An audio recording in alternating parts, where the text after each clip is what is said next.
Hey, friendo, Steve here. Welcome back to Ask WrestleJuice. I'm going to get to your questions in just a moment here, but first I wanted to mention something. I wanted to say some words about the WWE releases that have been happening over the past 24 hours or so. Names like Dolph Ziggler, Emma, Mustafa Ali, Rick Boogs, and then a lot of people that some of us might not have heard about because they haven't really been on TV. I'm talking about a lot of the people there at NXT.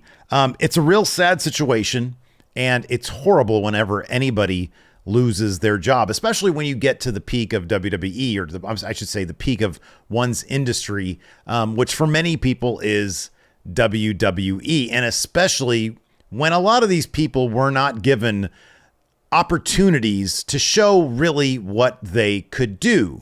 That's been one of the sort of common threads with a lot of the people who are being released. They simply were not given an opportunity to be on television to show what they could do. And that's a shame. But I wanted to say this because I think it's a lesson that I learned back in 2015, coming up on, my goodness, it's like been over 8 years, coming up on 9 years ago. So as many of you might know, some of you might not know, myself and Larson used to work for a company called Machinima, a company that, because it's been deleted by Warner Brothers Discovery, is like fading out of existence in the minds of people. But anybody who was of middle school age or high school age back in like 2008, 2009, 2010, you'll know exactly what Machinima was. Larson and I sort of built our careers on that. We got our audience from that. And once we were laid off in 2015, we had that audience and a massive opportunity to basically become independent. And it took a little while, took a couple years before we were completely independent. We actually had to pick up some freelance work from Machinima after they had released a bunch of their talent and didn't have talent left to produce shows. They were like, you guys want to do some freelance work? And so we're like, yeah, sure. Anyways, when that happened in 2015, 2 weeks, mind you, after we brought Alabama home from the hospital, my dad was honestly very excited for me because he said, Stevie, this needed to happen for you and Larson to go to the next level. You would never have been able to fulfill your fullest potential unless they forced you out.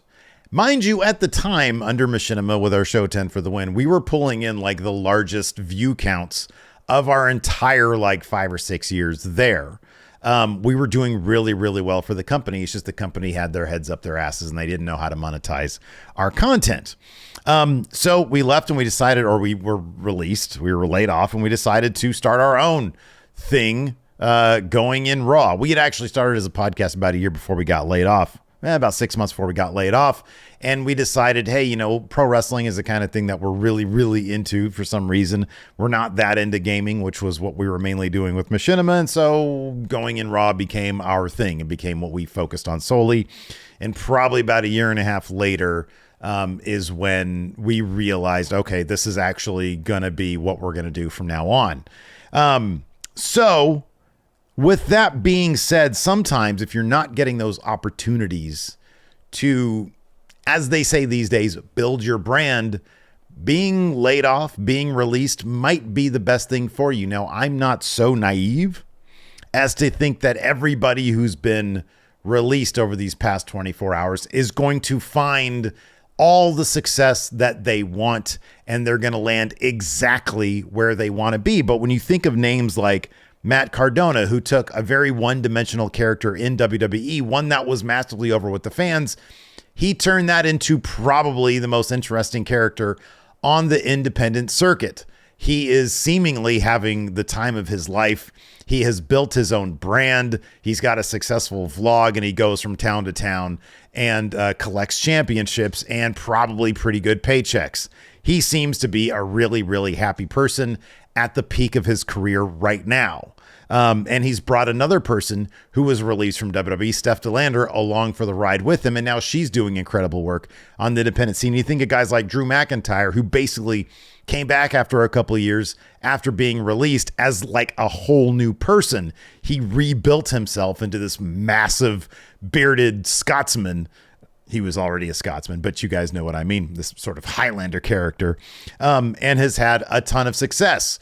And now he's negotiating with WWE for another deal. You think of a guy like Cody Rhodes, who left and literally built a brand new company, transformed himself along the way, and came back to get the most complex contract in WWE history and main evented WrestleMania, and will probably be the guy to dethrone the Bruno Sammartino of our era, Roman Reigns. You think of people like, for example, also Brody Lee, a guy who I had not been exposed to his work prior to him being in WWE, as sort of a guy who doesn't talk a lot and wears flannel and follows Bray Wyatt around.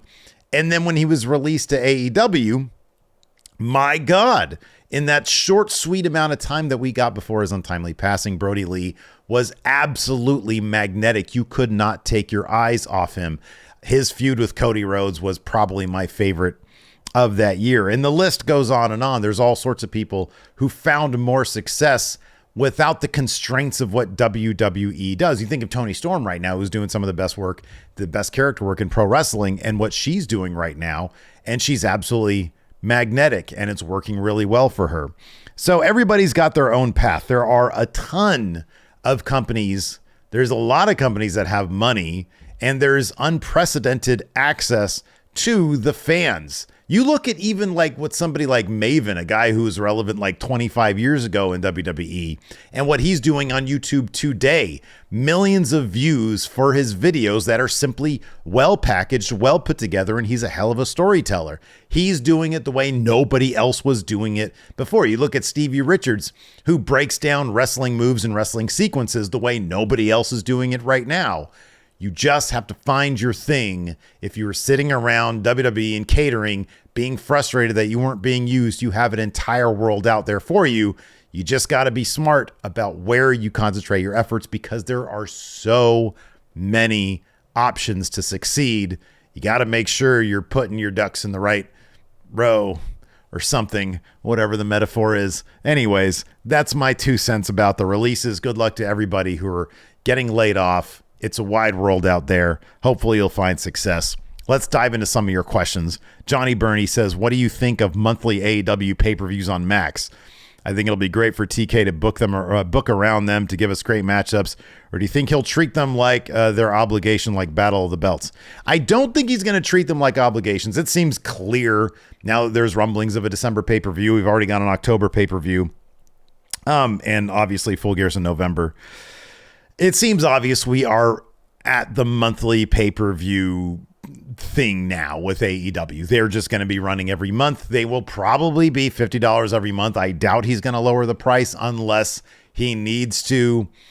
It's going to be once a month, $50, 5 hours, and that's what we have with AEW right now. I hope he endeavors to make everyone special. I don't know that more is better. I don't know if it's going to land on Max. Here is the thing. If Max somehow cuts a deal for that extra sports thing for $10 a month, plus you get AEW content, they're going to have to pony up a lot of money for it to match the pay-per-view revenue that AEW is going to be getting. WWE has set a standard with the Peacock deal, and before that, the WWE Network. But seemingly that's something that Tony Khan, I mean, a lot of people have said, I've seen this sentiment before, that WWE sort of underprices their pay-per-views, and there are people within the company who regrets going that way. But I don't know. We'll see. We're going to see. I don't know if a lot of fans are going to be sticking around paying $50 a month. I think there's probably going to be an issue with illegal streaming. But yeah, I don't know. We'll see. I guess I'm probably on board with the monthly pay-per-view thing. I think it's just WWE set the standard back when they were doing the in your houses, and they eventually went every single month. You pace out your TV and your pay-per-views a little bit better that way, as opposed to being kind of all over the map, and then you have special episodes of Dynamite. I don't, they just have a lot going on right now. They got a lot going on. Adrian Val says, do you think that Roman Reigns versus LA Knight for the Undisputed title will be a match that actually happens?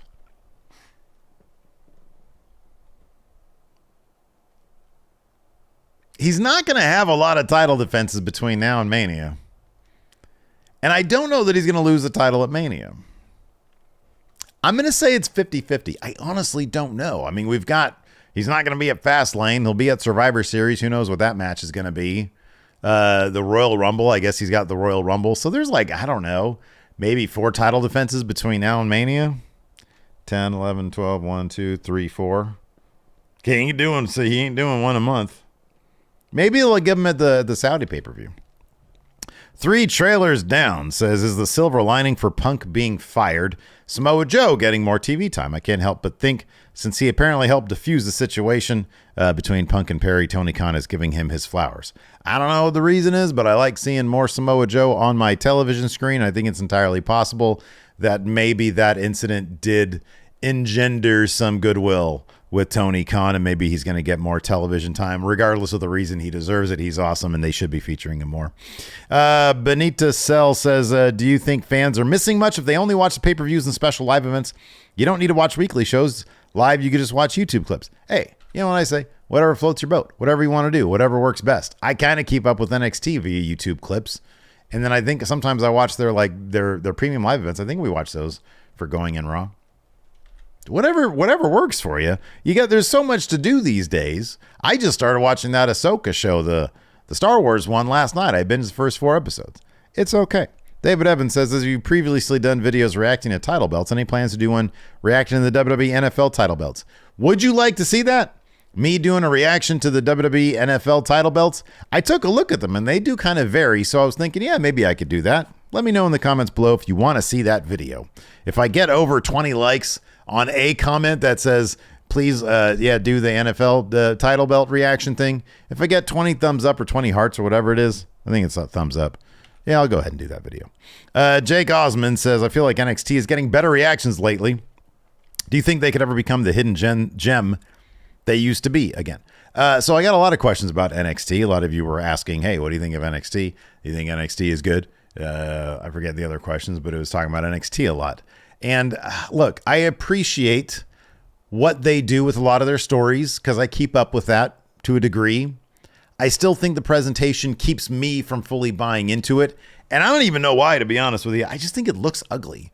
I think it looks bright and small and cheesy and corny. And there are some things that are filmed well and there are other things that are just not.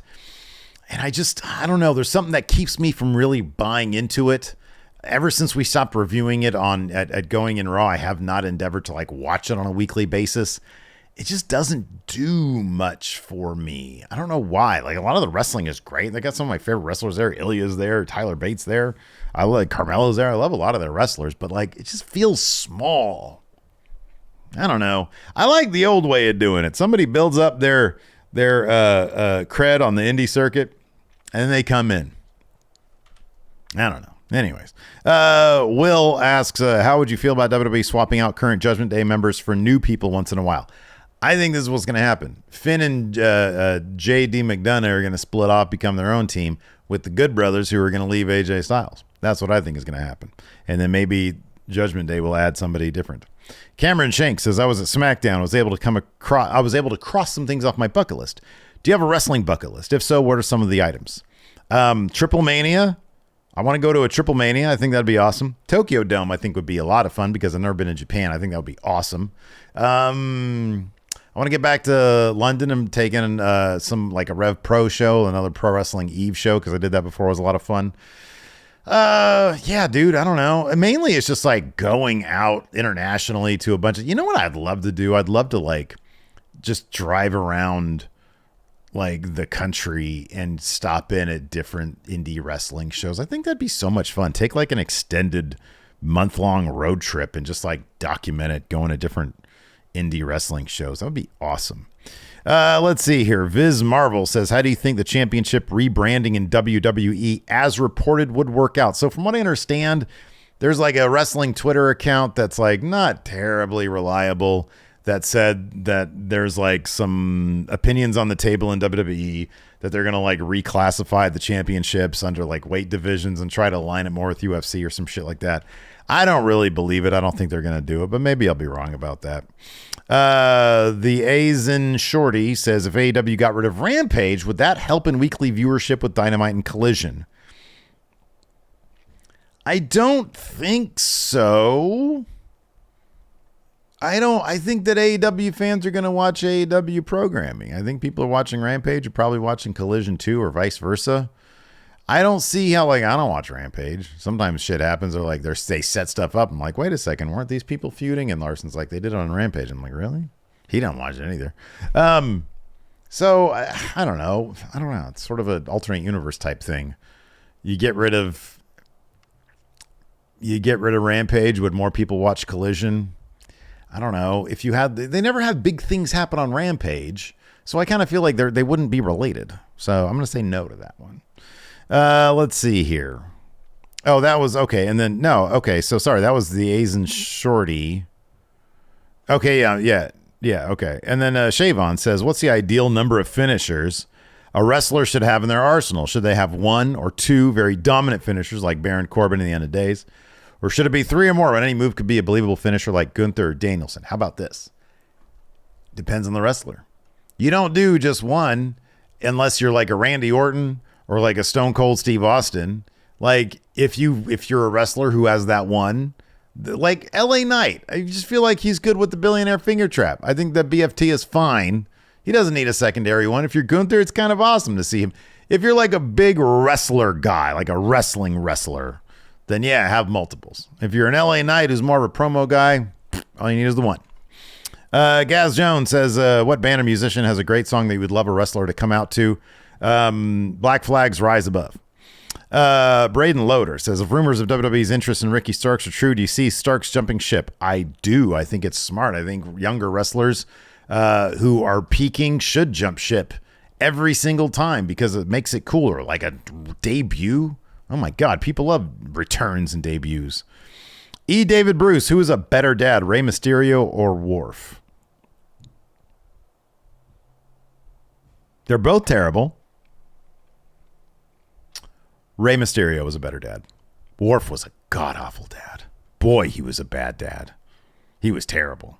The Rob Observer says, will we ever see a U.S. TV wrestling company scrap gender-exclusive divisions and consolidate the male titles with the female titles? Rob, not a chance. Never going to happen. Not a U.S. TV wrestling company. Hell no. Oh, my God, that'll never happen. I'll be retired by the time that happens. No. Conor McGregor. Not the Conor McGregor. Says, why does everyone act like CM Punk is the problem in AEW when Cody Rhodes had very similar issues with the Young Bucks as well, which is one of their main reasons he left? The premise of your question is completely off. I don't think he said anything about I had major backstage heat with the Young Bucks and that's why I left. Apparently he's still good friends with them and keeps updating and keeps like, talking to them, and like BTE was in his documentary. It's apples and oranges. I don't think the two are related at all. I think Cody Rhodes helped build the company. I think that he had a lot of creative stroke because he knew what he was doing. And I think Tony Khan learned from that and then was like, I kind of want to do this now myself. And I think Cody Rhodes had a very old school approach to wrestling, and the Young Bucks and the rest of the elite wanted to do something a little different, a little bit newer, which you can agree or disagree with whether or not they're accomplishing it, but I kind of feel like that was the case. And Cody was like, you know what? This isn't for me. Thank you, but no thank you. And everything seemed to be amicable. He did say something about an incident or a personal reason or something like that. But I don't know. Seems like he's still friends with all those guys. I don't see CM Punk being friends with the Young Bucks anymore. So I don't think this is everybody acts like CM Punk is a problem because he's the guy who's calling out people he's not even feuding with on TV. Like Hangman Adam Page. Like, look, Hangman Adam Page might have been out of pocket doing that promo to his face, and CM Punk was like, whoa, I was thrown off. That's a lot different than going out there and saying, Hangman Adam Page, I'm calling you out, when he's not even in a feud with you. And then you get in fights backstage. I'm sorry, but at a certain point, you just got to grow up. You're the problem. It's a different situation. Anyways, that's my opinion. Thanks for watching, everybody. Appreciate it. Leave us comments. Hit that thumbs up. Hit that subscribe button. And we'll see you around. Next week, I think I'm going to do some more fun stuff. Maybe some tier ranks. Some of those tournament bracket things. Let me know what you guys want to see on the channel here. I'm going to spice things up a little bit. What do you think?